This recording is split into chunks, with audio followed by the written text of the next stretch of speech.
ஒரு பக்கம் வானதியுடைய அதிரடி, இன்னொரு பக்கம் வந்து பார்த்தீங்க அப்படின்னா வந்து இப்போ நிலா சோழனுடைய காதல் அப்படின்னு தான் இன்னைக்கு எபிசோடே வந்து போயிட்டுருக்கு.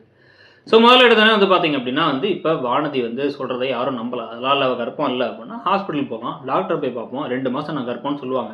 பரவாயில்லையா, நீ கல்யாணம் பண்ணாலும் கடைசியில் வந்து நான் வந்து பாண்டியனோட குழந்தைய தான் வந்து நான் பெற்றெடுப்பேன், பரவாயில்லையான்னு அந்த ஐயோ இது வேணாம் ஜாமீன் குடுன்னு ஓடிடுறாரு அந்த ஃப்ரெண்டு. ஏன்டி இப்படி அவமானப்படுத்துகிற, ஏன் இப்படி பொய் சொல்கிறேன்னா, பொய்யெல்லாம் கிடையாதுன்றாங்க. இப்படி 21 வயசோனுக்குலாம் பிள்ளை பெற்றுக்கிற வயசானவங்க அம்மாலாம் கடுப்பா பெரிய மானம் மரியாதைன்னு பேசிகிட்டு இருக்கீங்க, கட்டாய கல்யாணம் பண்ண வச்ச வந்தவங்க தானே நீங்களாம் அப்படின்னு இவங்க கடுப்போடு இருக்க அப்படியே ஆட்டோவில் ஏறி அவங்க கிளம்புறாங்க. இதுக்கு நடுவில் அங்கே வந்து பார்த்தீங்க அப்படின்னா வந்து குலசாமி கோயிலில் வந்து ஒருத்தர் சாமியாடி அவர் என்ன பண்ணுறாரு அப்படின்னா நிலாவை கூப்பிட்டு உன் வாழ்க்கையில் ஒரு பெரிய மாற்றம் வரப்போகுதுங்கிறாரு.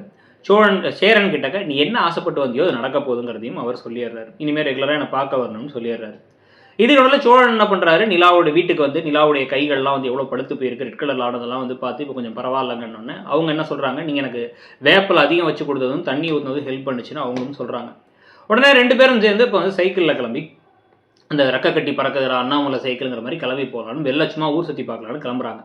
இதுக்கு நடுவில் பல்லவனை அதை பார்க்குறாரு. பல்லவனை பற்றி சில விமர்சனங்கள் நமக்கு உண்டு. சில நேரங்களில் மெச்சூரிட்டி இல்லாமல் பிஹேவ் பண்ணுறாங்கிறத தாண்டி சில நேரங்களில் அவருக்கு உண்மையிலே எப்படி நம்ம சோழனுக்கு இந்த வீட்டு மேலே வந்து ஒரு கரிசனம் இல்லாமல் இருக்கு நம்ம பல தடவை சொல்லியிருக்கோம். ஏன் அப்படின்னா பணம் கொடுக்கறது இல்லை, ஒரு பொறுப்பு இல்லாமல் இருக்காருன்ட்டு. அதே மாதிரி தன்னுடைய அண்ணன் மேலே உண்மையிலே ஒரு பாசம் இருக்கான்னு கேட்குற மாதிரி தான் ஒரு விஷயத்த பல்லவன் பண்ணிட்டு இருக்காரு. என்னன்னா 2 பேரும் சைக்கிளில் போகிறாங்க. போகும்பொழுது அப்போ காதல்லே விழுந்துருவாங்க போலையே அப்படின்னு பாண்டியன் கேட்க, பரவாயில்ல அப்போ தான் அண்ணி இந்த வீட்டில் இருப்பாங்கிறார். ஸோ அண்ணனுக்கு ஒரு நல்லது நடக்குதுங்கிறத பற்றி இல்லை அவருக்கு, அண்ணி இந்த வீட்டில் இருக்கணுங்கிறது தான் அவருக்கு முக்கியமாக இருக்கா அப்படிங்கிற கேள்வியும் வருது. இதுக்கு நடுவில் சைக்கிளில் 2 பேரும் போயிட்டு இருக்கும்போது என்ன இருந்தாலும் வந்து கிராம வாழ்க்கையுடைய அருமை தெரியுமா அழகு தெரியுமான்னு பேசிக்கிட்டே போயிட்டு இருக்கும் பொழுதே டக்குன்னு வந்து பிரேக் போட கீழே விளாட்ற மாதிரி வந்துடுறாங்க நிலா.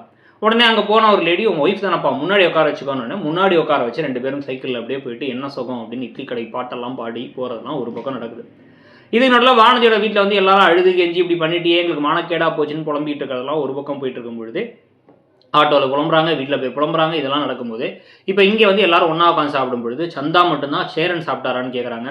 சேரனே சமைச்சிருக்காரு, சமைச்சு எல்லாரையும் உட்கார வச்சு சாப்பிட வச்சு எல்லாம் பேசிகிட்டு இருக்க, எல்லாம் என் மேலே இருக்க காதல்னால தான் இவ்வளோ செஞ்சா அப்படிங்கிறத திருப்பி வந்து இப்போ சோழன் சொல்லிகிட்டு இருக்காரு. உன் வாயால் இதையாக பண்ணி கெடுத்துக்காத இதை அப்படின்னு சொல்கிறதெல்லாம் ஒரு பக்கம் போயிட்டுருக்கு.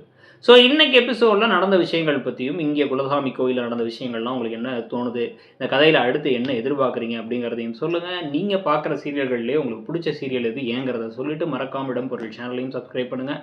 நம்ம இன்னொரு சேனலான இடம்பொருள் நவ்வையும் சப்ஸ்கிரைப் பண்ணிக்கோங்க. தேங்க்யூ.